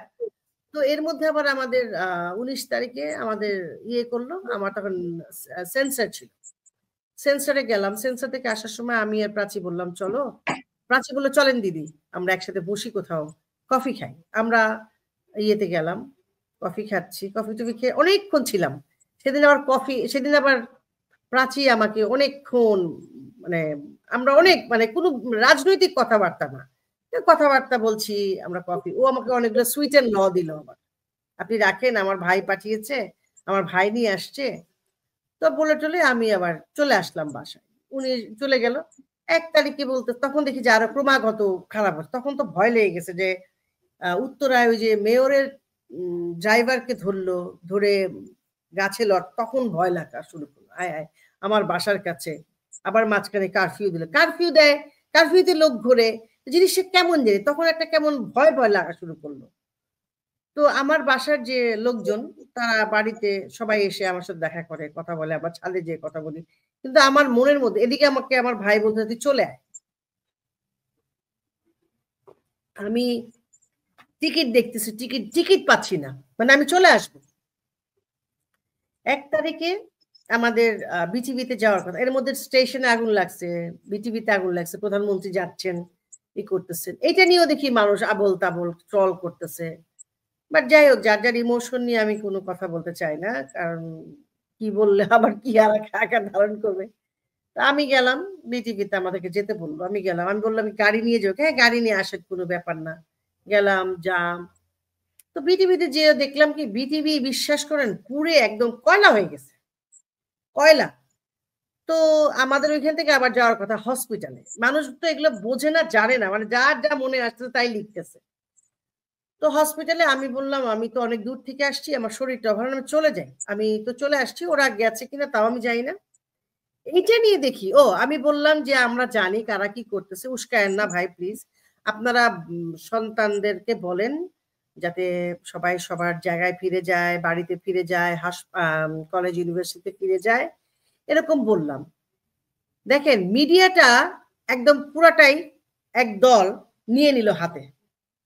ওরা করলো কি, আমরা যে ভালো ভালো কথাগুলো বললাম, স্টুডেন্টদের পক্ষে বললাম, একটি কথা তারা মিডিয়াতে আসতে দিল না। ওরা করলো কি, তখন সংসদ ভবনের সামনে সবাই চিৎকার চেঁচামেচি, এই বৃষ্টির মধ্যে ভিজে সবাই সব হিরোইজম দেখানো শুরু করে দিল। বিশ্বাস করেন, আমার কথা হলো তোমরা যদি সত্যি শিল্পী হিসেবে নিজেদেরকে পরিচয় দিতে গর্ববোধ করো, তাহলে তো তোমরা সব শিল্পীকে নিয়ে এক জায়গায় বসা উচিত বা দাঁড়ানো উচিত ছিল, কিংবা আমি জানি না। ঠিক আছে তারা কি বিশ্বাস করে, আমাকে জিজ্ঞেস করছে যে আপনাদের বন্ধু বান্ধবরা তো সংসদ ভবনের সামনে, আমি বললাম হ্যাঁ ঠিকই আছে, আমাদের দুজনের চাওয়া তো একই। দেখেন আমি কতটাই নির্বোধ, আমি কিন্তু বলতেছি হ্যাঁ আমাদের দুজনের চাওয়াই তো এক, ওনারা ওনাদেরটা বলতেছে, আমরা আমাদেরটা বলতেছি, আমি কিন্তু তাদের বিপক্ষে একটু শব্দ করিনি, একটি বাজে কথা বলিনি। আমার কাছে মনে হয়েছে ওরা যেটা চাচ্ছে আমরা তো সেটাই চাচ্ছি, ঠিক আছে। তারপরে তো তাদের কি 9 দফা না 1 দফা চলে আসলো। আচ্ছা গেল 1 তারিখ, 2 তারিখে কোন জায়গায় যাই নাই, 3 তারিখে আমরা গেছি হচ্ছে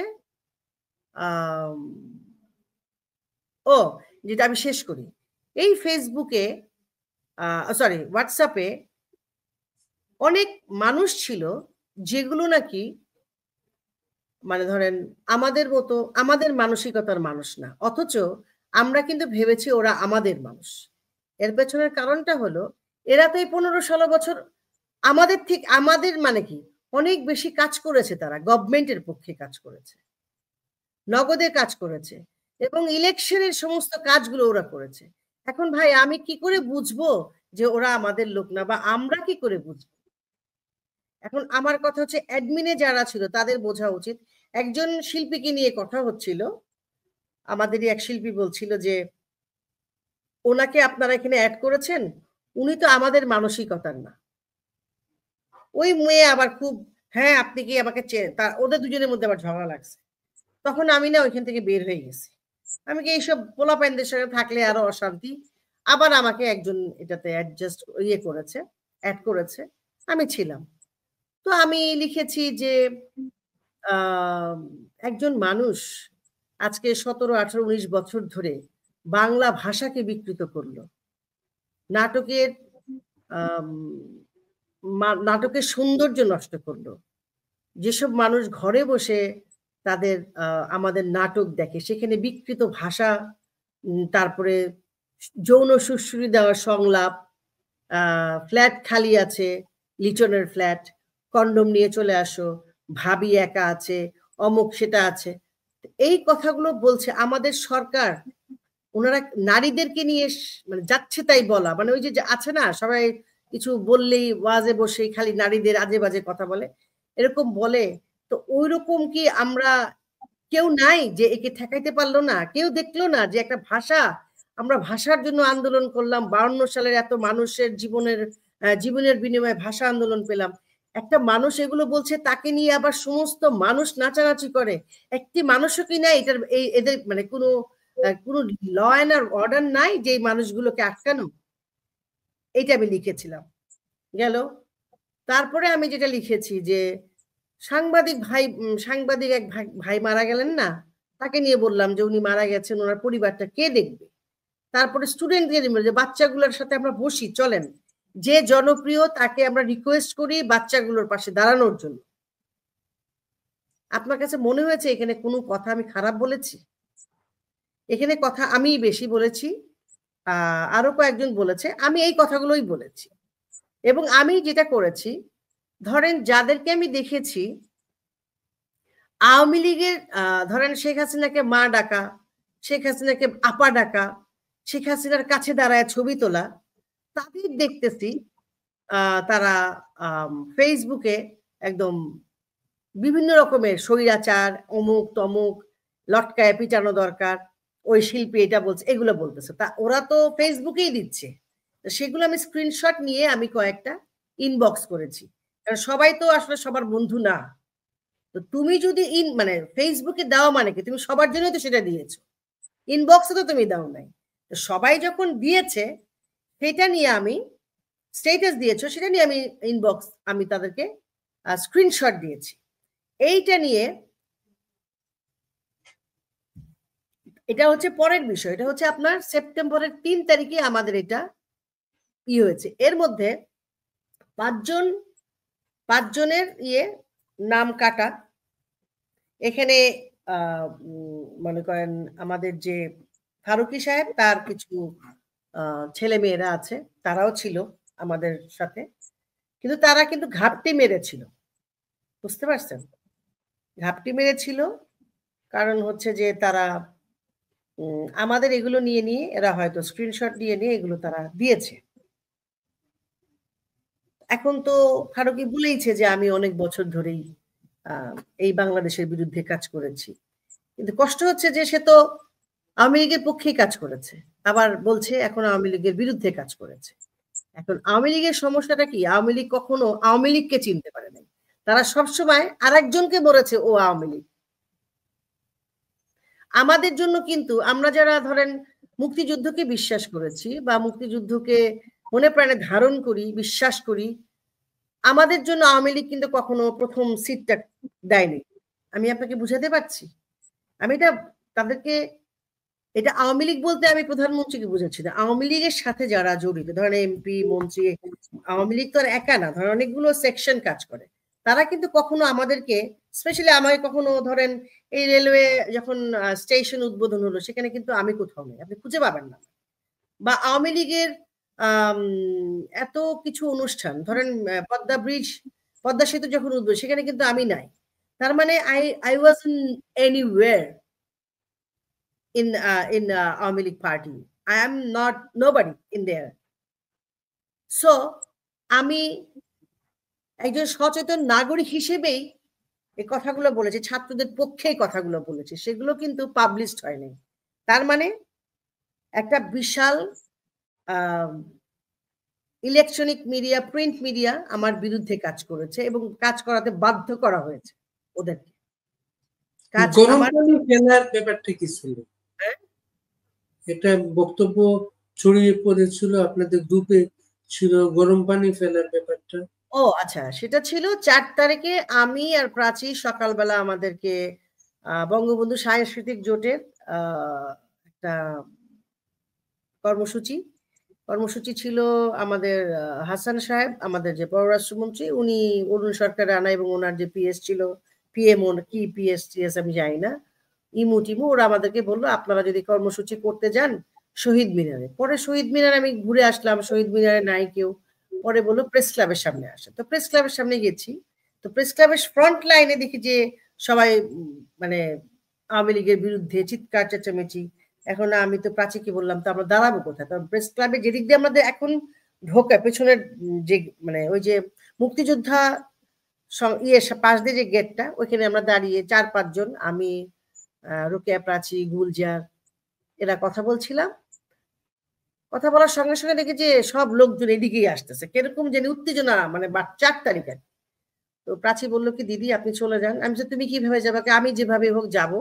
সে কিভাবে যেন বাইক নিয়ে পড়ে গেছে, কিন্তু আমি বাসায় চলে গেছি এবং অনেক সেই দিন আবার প্রধানমন্ত্রীর সাথে আমাদের মিটিং ছিল। তো আমি ধানমন্ডিতে গেলাম, যেখানে থাকতাম যে বাসায়, সেখানে এক ছোট বোনের বাসায় আমি কিছুক্ষণ ছিলাম, আমি ওয়াশরুমে গেছি। যাই হোক, পরে প্রধানমন্ত্রীর সাথে যে মিটিংটা ছিল সেটা ক্যান্সেল হয়ে গেছে। তো সন্ধ্যায় বাসায় এসছি, আমি দেখলাম কি বঙ্গবন্ধু মেডিকেল কলেজ হাসপাতালে আগুন। তো আমি ওই বাসায় যেয়ে দেখলাম স্টলে লিখছে যে কিছু ছাত্র নামধারী সন্ত্রাসী হাসপাতালে ঢুকে গেছে ডাক্তার এবং নার্স সেজে। সেখানে ডাক্তার নার্সরা চিৎকার করছে, রোগীরা চিৎকার করছে এবং ফায়ার সার্ভিস বাইরে, গণমাধ্যম কর্মী বাইরে, কাউকেই ঢুকতে দেওয়া হচ্ছে না, কারণ রোগীরা চিৎকার করছে, আগুন দাও দাও করে জ্বলছে। মানে ভয়ানক অবস্থা। আপনি হাসপাতালে একটা মানুষ কখন যায় বলেন তো? হাসপাতালে মানুষ কখন যায়? মুমূর্ষ অবস্থায় তো মানুষ হাসপাতালে যায়। এবং সেই প্রত্যেকটা পরিবারের মানুষগুলোর অবস্থা কি হয়? সেখানে বাচ্চা আছে, নতুন বাচ্চা আছে, যারা নতুন পৃথিবীতে এসছে তারা আছে, বয়স্ক মানুষ আছে, মধ্যবয়স্ক মানুষ আছে। তারা সবাই চিৎকার করছে, ডাক্তাররা চিৎকার করছে, নার্সরা চিৎকার করছে। কোনোভাবেই কাউকে ভাঙচুর হচ্ছে, এখন যেটা সব জায়গায় হচ্ছে, কাউকে ঢুকতে দিচ্ছে না। তারপরে ওখানে লিখছে আমাদের যে একজন অভিনয় শিল্পী জ্যোতিকা জ্যোতি লিখেছে যে হাসপাতালে আগুন, কাউকে ঢুকতে দিচ্ছে না, জামাত শিবিরের ছাত্ররা না কি জানি এরকম। তো আমি লিখেছি, নর্মালি লিখেছি যে গরম জল দিলেই হয়, এটা ছত্রভঙ্গ করার জন্য হয়তো। এইটা ওরা করেছে কি সব কেটে দিছে, দিয়ে আমার উপরে জ্যোতির লেখাটা ওইটাকে তারা কোন রকমে রাখছে, রেখে ছাত্র ছাত্রীদের উপরে গরম জল দিতে বলে অরুণা বিশ্বাস। এইটা ফারুকি খুব ভালো বুঝছে, যেটা করলে এটাকে, সে তো বিজনেসটা খুব ভালো বোঝে, সেটা করা সম্ভব। যাই হোক, আমি তো 6 তারিখে যেদিন প্রধানমন্ত্রী চলে গেলেন, আমি 6 তারিখে ফ্লাই করলাম। এয়ারপোর্টে আর এক ঝামেলা, এয়ারপোর্ট থেকে আমাকে আসতে দিবে না। এক লোক এসে বলে না আপনি যেতে পারবেন না, আপনি তো আপনি হচ্ছেন সন্ত্রাসীদের সাথে জড়িত ছিলেন, আপনারা প্ল্যানিং করে বাচ্চা মারছেন, ছাত্রছাত্রী মারছেন, হ্যান ত্যান আবোল তাবোল একদম বাগডুম কথা। যাই হোক, তারপরেও আমাকে ইমিগ্রেশনের লোকরা খুব হেল্প করছে, বললো যে আপনি অবশ্যই যাইতে পারবেন, আপনার কিছু হবে না। আমি জিজ্ঞেস করছি উনি কে, ওরাও বলতে পারে না কোথা থেকে আসছে, কে সে, লম্বা দেখতে, একটা মানে অসভ্যের মতো দেখতে লোকটা। যাই হোক, পরে তো আমি ফ্লাই করলাম। সেপ্টেম্বরের 3 তারিখে দেখলাম যে বাংলাদেশ মানে আমারে পারলে ওই যে একটা ছেলেকে ভাত খাওয়ায় মেরে ফেলছে না গুলশান, এই যে ইয়েতে কি নাম, ঢাকা ইউনিভার্সিটি। আমার মনে হচ্ছিল পাবলিক না যত বেশি আগ্রহী, তার থেকে আমাদের সহকর্মীরা তার থেকে বেশি আগ্রহী, যে আমাকে পাইলে ওরা ওইভাবে পিটায় মাইরা ফেলায়, ওইভাবে মারত। এবং তারা কারা জানেন? যারা আমার সাথে সকাল বিকাল আমার সাথে থাকে, আমার খায়, আমার সাথে তাদের আন্তরিকতা, এবং তারা লিখেই যাচ্ছে, ক্রমাগতভাবে লিখে যাচ্ছে। এবং আশ্চর্য বিষয় যে প্রত্যেকটা শিল্পীর নাম সহ তারা পাবলিশ করে দিল। ইমেল হক নামে কি এক ডিরেক্টর আছে, আমি ঠিক জানি না, সে এই কাজটা করলো। এবং আরো কিছু মানুষজন আমাকে, এবং তারা আন্দোলন করলো। এবং যাদেরকে নিয়ে এত আন্দোলন তারা কেউ কিছু জানেই না, কিচ্ছু জানে না। এবং বিশ্বাস করেন কেউ কিচ্ছু জানে না। দুই একজন শিল্পী কথা বলেছে, এখানে আসো, এখানে যাও, এই পর্যন্ত।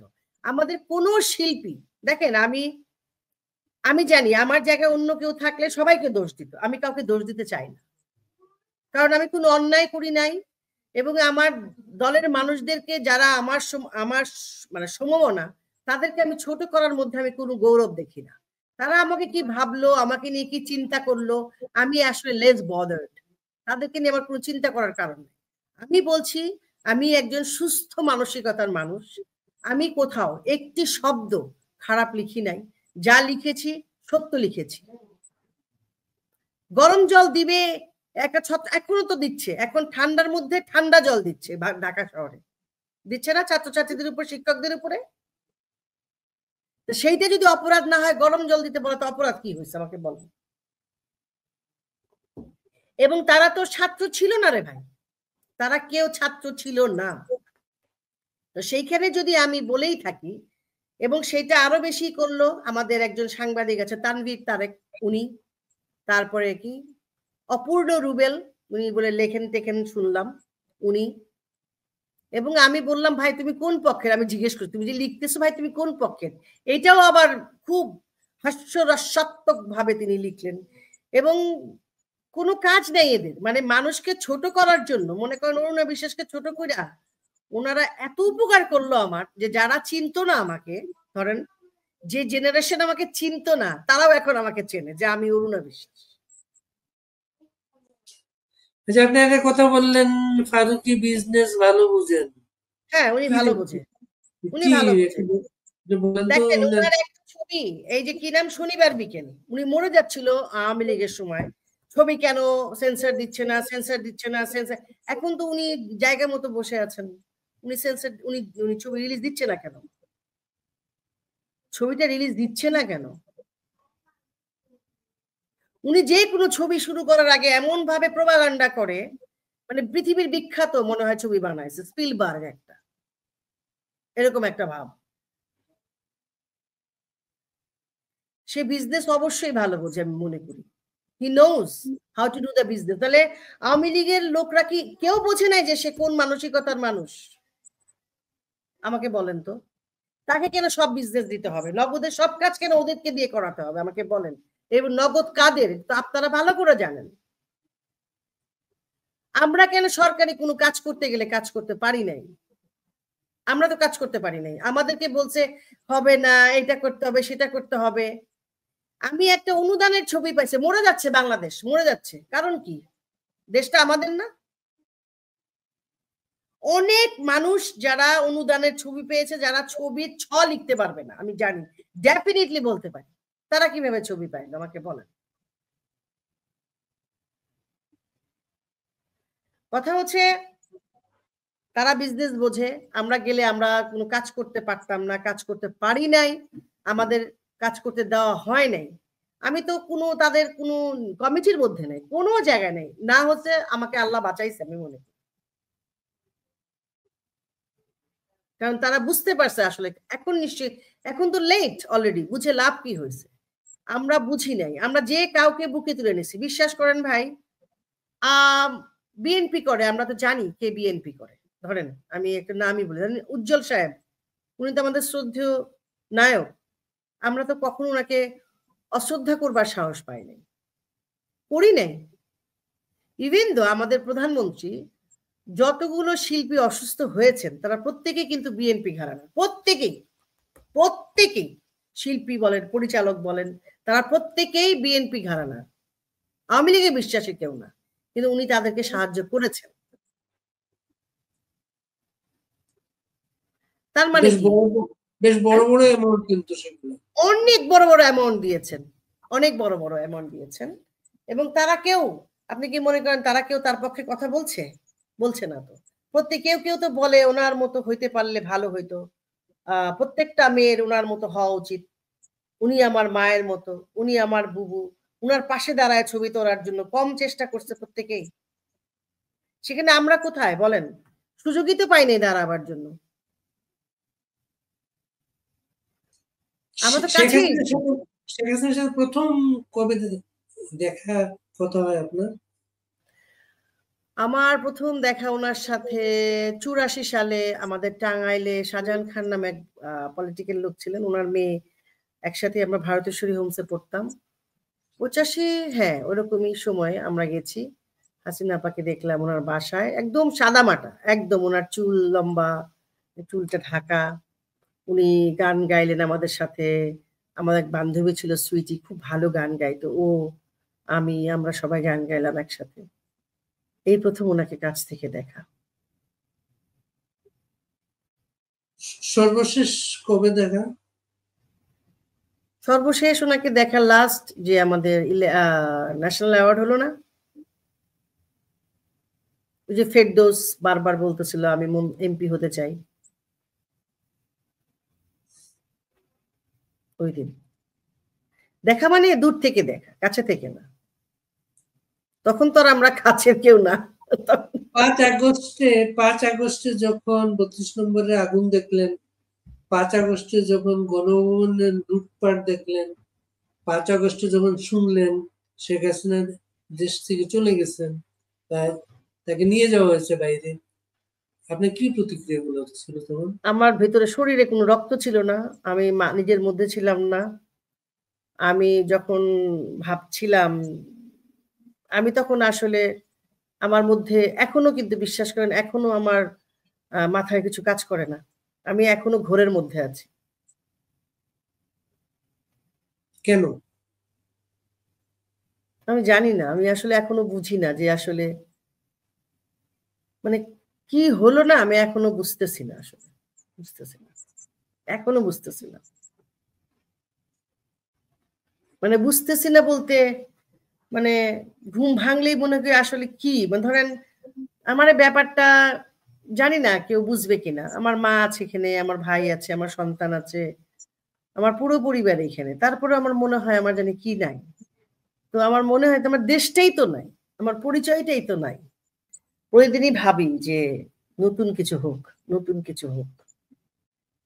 এটা যেন এই এখনকার সময়টা যেন আমাদের স্বপ্নই থেকে যায়, এটা ভাবি।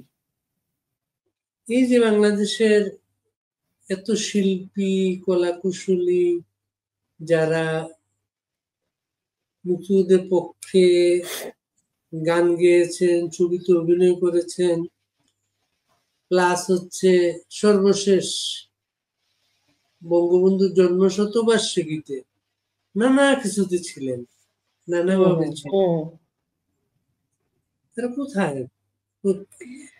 দেখেন, বঙ্গবন্ধুর শতবার্ষিকীতে, বাংলাদেশের জন্ম শতবার্ষিকীতে শিল্পকলা একাডেমি থেকে প্রচুর প্রোগ্রাম হয়েছে।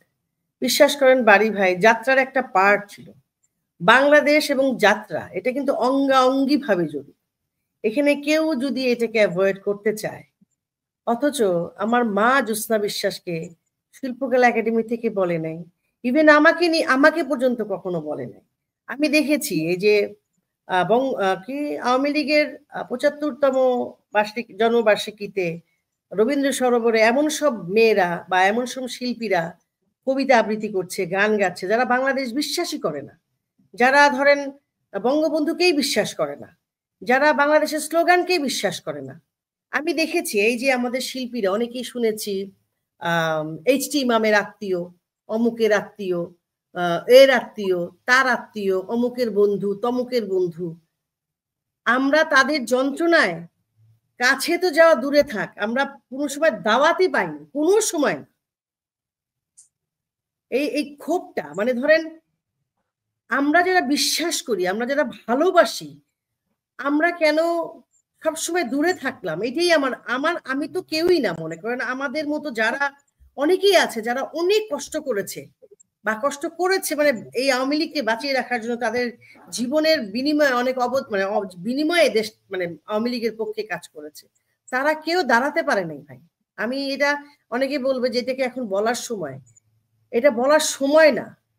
এইগুলো ঠিক না করলে আরো সমস্যা হবে, আরো ভয়ানক। কারণ প্রতিবারই দেখেছি যে আমরা কোথাও দাঁড়াতে পারি না, কোথাও যাত্রা নিয়ে কাজ করব তো আমরা, আমাদের পরিবার,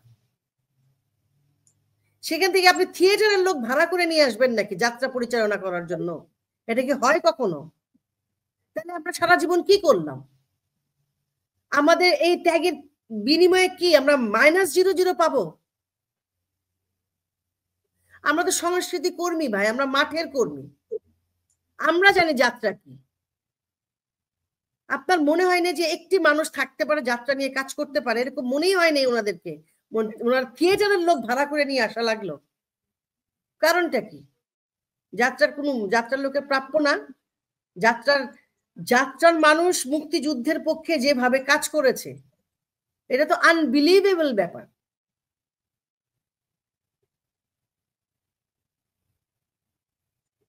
এগুলো নিয়ে আমি আসলে বাবাকে দেখেছি দিনের পর দিন যাত্রা নিয়ে কাজ করে। যাত্রায় অনেক শিক্ষিত মানুষজন এসছেন, তারা যাত্রা নিয়ে কাজ করেছেন, বাংলাদেশ নিয়ে কাজ করেছে, মুক্তিযুদ্ধ নিয়ে কাজ করেছে। এবং মুক্তিযুদ্ধের সময় আমার বাবা কলকাতার নট্য কোম্পানিতে যাত্রা করতেন।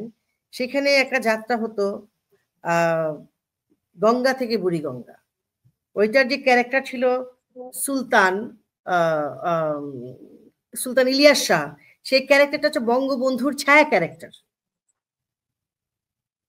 সারা রাত যাত্রা করতেন, সারাদিন উনি মুক্তি সংগ্রাম সহায়ক সমিতি ছিল, তার মানে সানজিদা খাতুন যে রবীন্দ্রসঙ্গীত শিল্পী, ওনাদের সাথে সাথে ঘুরে ঘুরে আমাদের টাকা পয়সা উঠাতেন আমাদের বাঙালিদের জন্য, মুক্তিযোদ্ধাদের জন্য। তার বিনিময়ে উনি কি, আমরা কি স্বীকৃতি পেলাম? স্বীকৃতি বলেন তোমাকে, আমাদের পরিবারটা। আমাকে নিয়ে যে মিথ্যা প্রোপাগান্ডা করা হলো, আমি জানি না কেন। এবং কেউ একবার বললো না। আমার দুঃখটা কি জানেন, আমাদের শিল্পীরা সবাই দাবি করে ওরা বিবিএ পড়ে, এমবিএ পড়ে, হ্যান পড়ে, ত্যান পড়ে। তাদের মনে হলো না যে আশা অরুণাদি কোথায় ছাত্রছাত্রী লেখছে একটু দেখি তো? একজনও বলে নাই, একজনও প্রতিবাদ করে নাই, একজনও নয়। একটি মানুষকে মনে হয় নাই যে এই মানুষটার সাথে অভিনয় করছে এত বছর, আমাকে থুতু দেয়, আমার নাম শুনলে ঘেন্না লাগে, আমি অমুক, আমি তমুক। Who the hell man? তোমরা কারা? তোমরা তো কোনো বাংলাদেশেই বিশ্বাস করো না। তোমরা আসছো ব্যবসা করতে, তোমরা 16 Pro Max চালাইতে আসছো, তোমরা একটার পর একটা কাজ করবা, অনেক টাকা কামাবা, তোমরা অডি গাড়ি কিনবা। আমাদের তো সেই ভাবনা ছিল না। তাহলে তো কানাডা থেকেই যাই না ভাই।